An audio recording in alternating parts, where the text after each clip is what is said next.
All right, let's close out this first portion of this whole series or whatever we'd call it.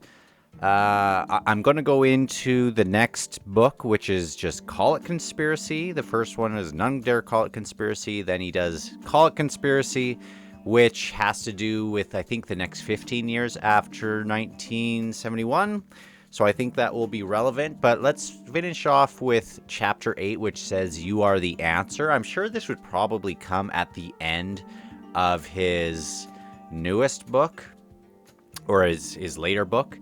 And he did, I can't remember when he passed away, but there's one more that I want to read that he wrote a number of books, but I'll have to bring up the title later.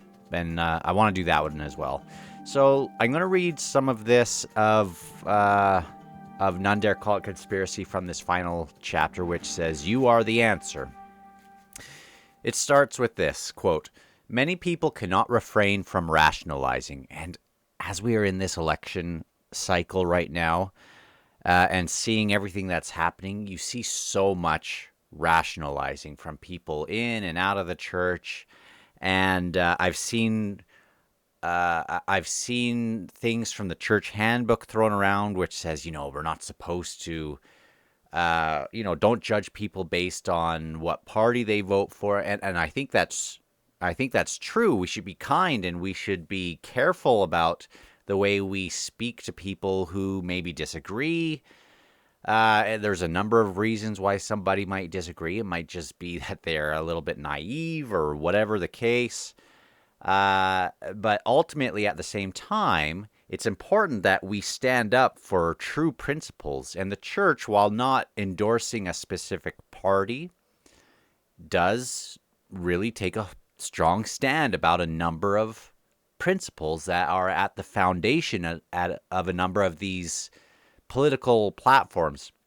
And I think we've seen here within this book that it is kind of important that they don't endorse a specific party, because we see how sometimes, like it's suggested here that while maybe the party platforms are different, that there are a number of things within both platforms that the church would probably not really be all that for.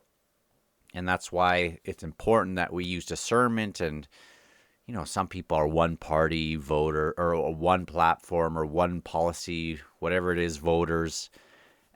Some people take things at a whole. Some people look at the leader and see how moral they think he is, or, like there are a number of reasons why to vote one way or another. And I think that it's important that we really focus on the principles and we focus on really at the core what is being introduced, because something can be not even called communist, but can really espouse some of the same principles if we are not careful. So after reading this book, some will bemoan the fact that the situation is hopeless, which I don't think it is. There are many who, of these people, after reading the book, really don't believe that the problems that we are facing are serious. And I think that's a part of where we find some disconnect between people from different parties. Recently I've just seen more of that show up in my feed as I go to Twitter, or I go this or this. On one hand, you will find people that are really concerned about these modern day Gadianton robbers. And when that's brought up, people on the other side will kind of roll their eyes and then think, well, you're trying to vote in a king who won't, will get rid of democracy and this and this. Like, it's just, there's this disconnect between the way that we speak with each other, and like we're all kind of living in different realities. And I do think that it is important, and it was a major stance of the church for decades, that communism and these conspiracies are really a major threat, not only to America, but to the church and to ultimately the world. And some people just don't want to hear it. So I think it is important that we are founded on good principles. I'm going to try to do some kind of overview that is shorter for people who didn't want to go on this big long journey. I'm glad that you did, though. I'm glad that I did. Like I would say that I probably was about 70% of the way there regarding kind of where like the dangers of communism and why it is so insidious and this and that. And but there was that extra 30% of really clarifying some stuff to me that was really important. So I'm glad that I did, and I'm glad that you have as well. And I would like to do some sort of smaller overview of this whole thing. So, according to the author, this conspiracy can most definitely be defeated. Big part of that is just to keep talking and to shed light on it. The insiders are not omnipotent. They don't necessarily control everything, or the vice would already have been closed. We might say that the conspiracy controls everything but you. You are their Achilles heel. If you are willing to fight, they are vulnerable. And it is the author's intention in the closing chapter to show why it can be done and how it can be done. And this is a short chapter. We'll just read a couple little things. By 1972, millions of Americans will have concluded that there is little difference between the leadership of the two major parties. And that's a problem. And more and more people are beginning to realize that there is a tiny clique of conspirators at the top which controls both the Democrat and Republican parties. The one thing these conspirators cannot survive is exposure. So few of their victims know that what is being planned. They cannot stand the truthful light of day. Once any sizable minority of American people become aware of the conspiracy and what it is up to, the many decades of patient planning and work of the insiders in the country can be destroyed in an amazing short period of time.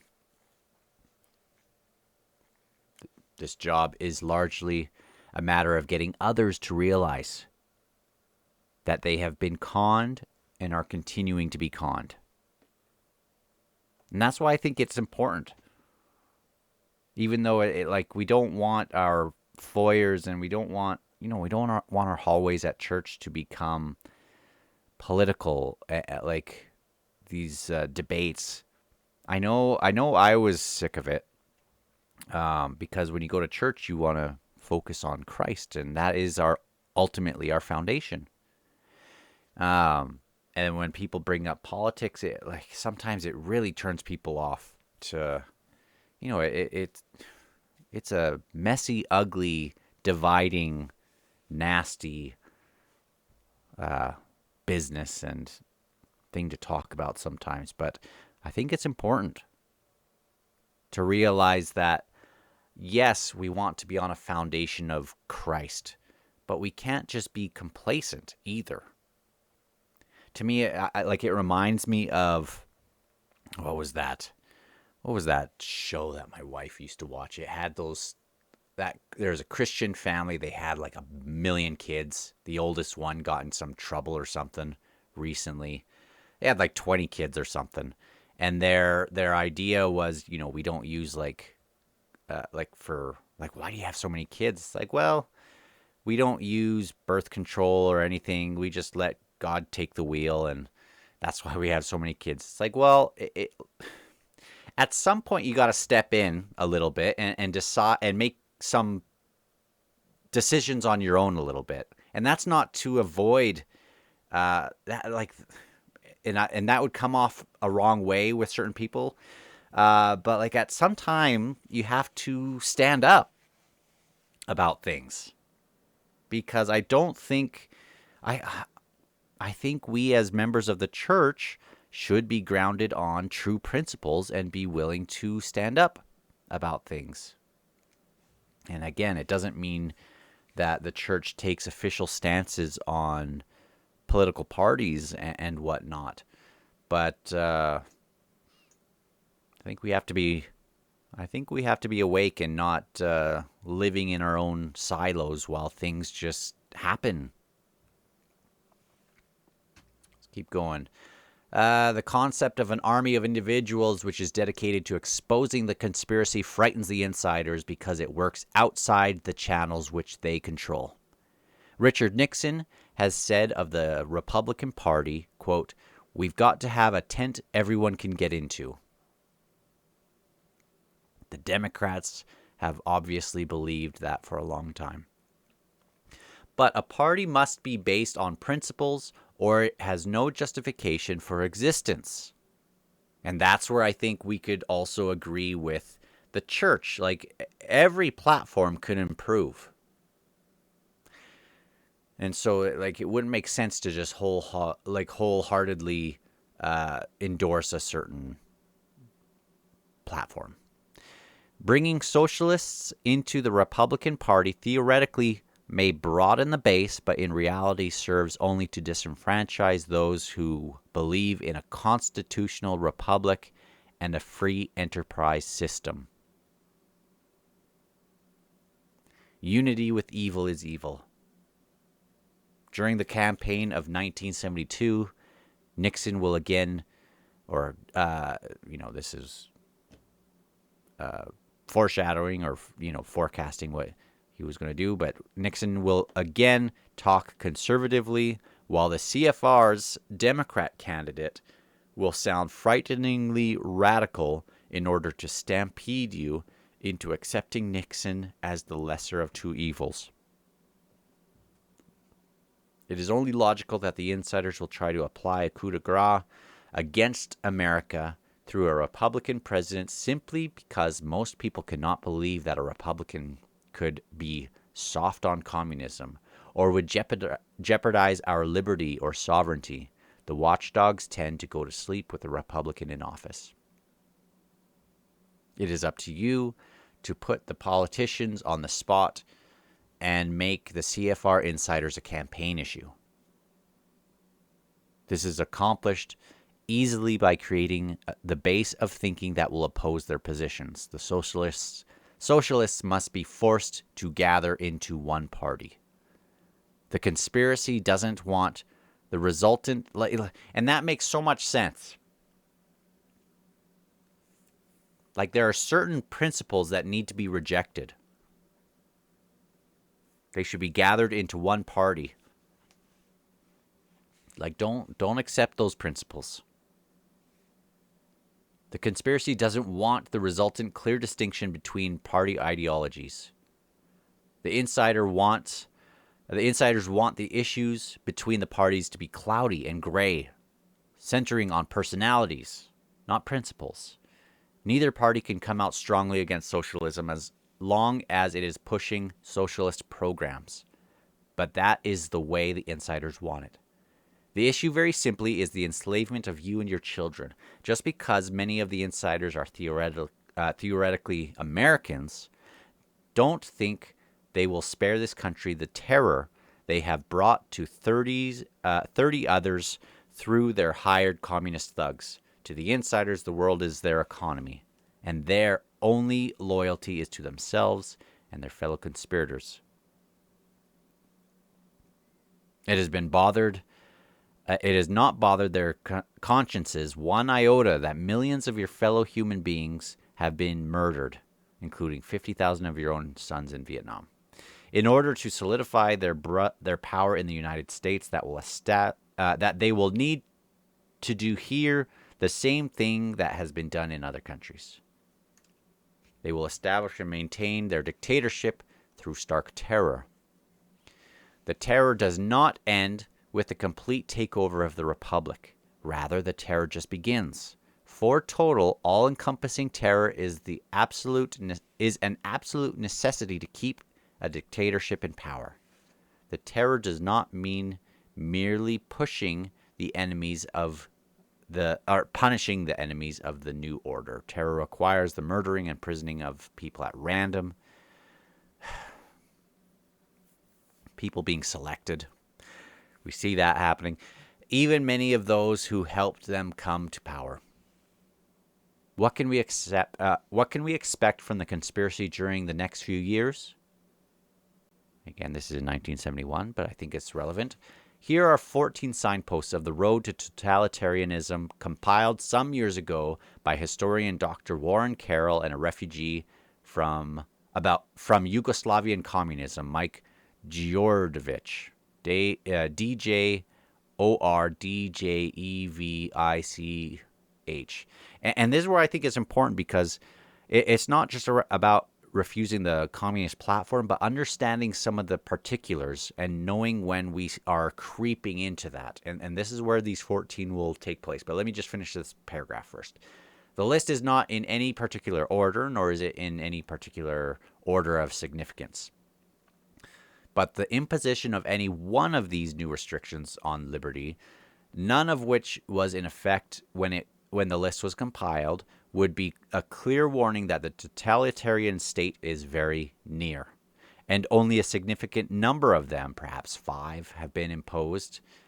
We can rationally conclude that the remainder would not be far behind, and that the fight for freedom and the preservation of the republic has been lost in this country. So here are the 14 signposts to slavery. 1. Restrictions on taking money out of the country and on the establishment or retention of a foreign bank account by an American citizen. 2. Abolition of private ownership of guns. 3. Detention of individuals without judicial process. Like, already we're 3 into this, and we've already sniffed some of this. We know that what is, and this isn't even like an American that has written this. This is someone that has lived it, right? This detention of individuals without judicial process. We see some of the stuff happening in Britain when something is so egregious for what they've posted that they just need to be immediately sent to jail for 2 years. 4. Requirements that private financial transactions be keyed to social security numbers or other government identifications so that government records on these transactions can be kept and fed into a computer. 5. Use of compulsory education laws to forbid attendance at presently existing private schools. 6. Compulsory non-military service. 7. Compulsory psychological treatment for non-government workers or public school children. 8. An official declaration that anti-communist organizations are subversive and subsequent legal action taken to suppress them. 9. Laws limiting the number of people allowed to meet in a private home. 10. Any significant change in passport regulations to make passports more difficult to obtain or use. 11. Wage and price controls. Even in the last 24 hours, we've seen that. Especially in a non-wartime situation. 12. Any kind of compulsory registration with the government of where individuals work. 13. Any attempt to restrict freedom of movement within the United States. Have we seen that? 14. Any attempt to make new major law by executive decree that is actually put into effect, not merely authorized by an existing executive order. So let me read that again. The list is not in particular order in any way, but the imposition of one of these restrictions on liberty would be a clear warning that the totalitarian state is very near. And once a significant number of them, perhaps 5, have been imposed, we can rationally conclude that the remainder would not be far behind, and that the fight for freedom and the preservation of the republic has been lost in this country. Chilling, hey? So, which ones have President Nixon invoked? this Republican, and I like that it's focusing on him, because we see that even as a Republican, like it's not that Democrats evil, Republicans good, even though based on certain platforms you might be more compelled one way or another, and I think that's important. But it's the principle that it can creep in wherever, like with whatever president, based on the powers that be. So he has invoked number 1, number 11, number 14. So number 1 is the restriction of taking taking money out of the country, and the establishment or retention of a foreign bank by American citizen. He's done wage and price controls, and any attempt to make a new major law by executive decree. And I mean, we already know what's happening with the idea that there's, people are trying to abolish guns, detention of individuals without judicial process. We see some things that look oddly that way. Compulsory education laws, where, it seems like we are moving towards some of those kinds of things. Like a lot of people are taking their kids out of the school system because it's just crazy.